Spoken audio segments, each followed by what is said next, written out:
introduce Cristin Christopher. Cristin has deep roots in North Bay. She has a love of community and finding time to help others. She is a business leader, strategic thinker, and a mentor to others. Cristin is passionate about giving back to her community, and she'll help you understand that it's in you to give. Please welcome Cristin Christopher.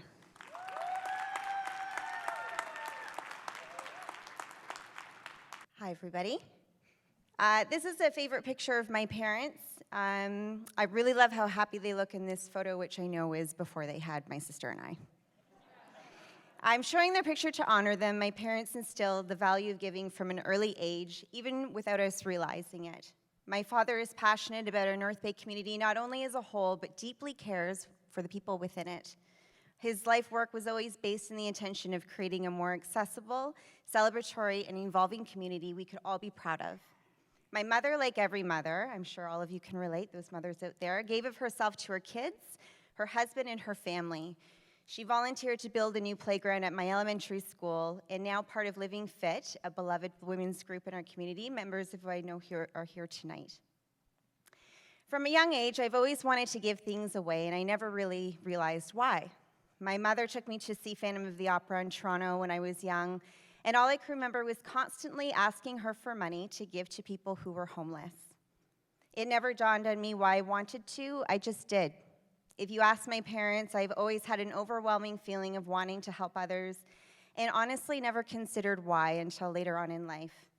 Age has a way of offering perspective. I never thought I'd be a fundraising professional and sort of fell into it.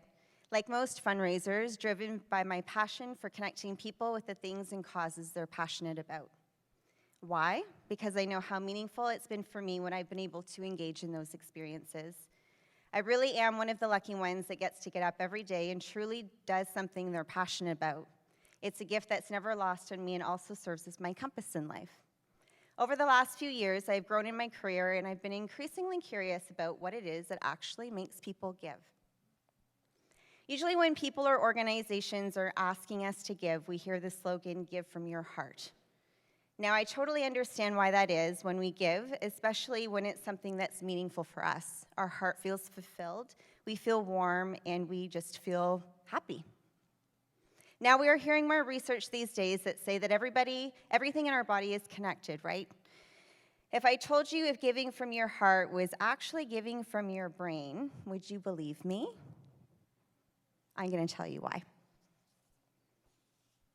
So I'm going to talk to you about our limbic system. So if you don't know where that is, our frontal lobe is right here, and right behind it is our limbic system. It's the center of our brain where all of our emotions are kept. So when we give, we generate positive emotions. This triggers a physical reaction with the release of dopamine.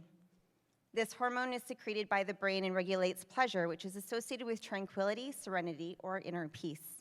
It's a pleasure and reward system that evolved some 1 to 2 billion years ago, billion with a B. And its also most basic level is tied to the joy we receive from eating, sex, and social interactions. But there is one caveat. For us to really reap the benefits of this response when we give, our act of giving needs to be meaningful for us.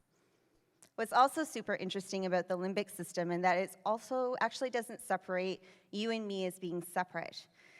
So what does that mean?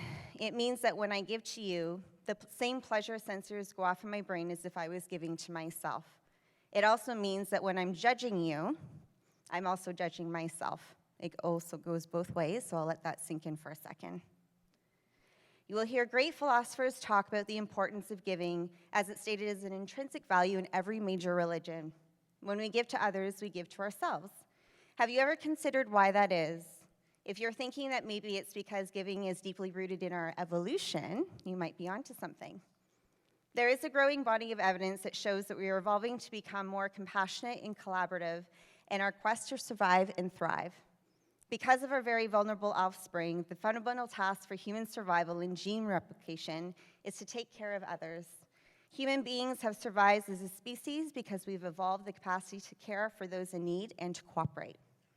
When Darwin developed the survival of the fittest model, he also talked about benevolence 99 times, concluding that love, sympathy, and cooperation also exist in the natural world, like this way this dog acts as his friend's eyes. Even Darwin surmised sympathy is our strongest instinct. There are even proven health benefits to giving. One study shown that people who are generous have better health, that spending time or money on something you're passionate about can be as effective as lowering blood pressure as medication or exercise. Another study showed that those with meaning in their life slept a lot better at night.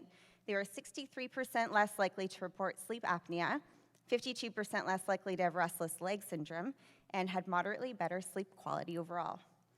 Now, I know North Bay as a community is truly a giving community, and I want to encourage us to think creatively and consistently to continue to help one another and approach challenges with curiosity and support rather than competition. Our community's success and health is our own. My hope is that my talk tonight has inspired you, encouraged you to reflect on what's meaningful for you, and made you want to go back to our community to help others and ultimately help ourselves. Thank you.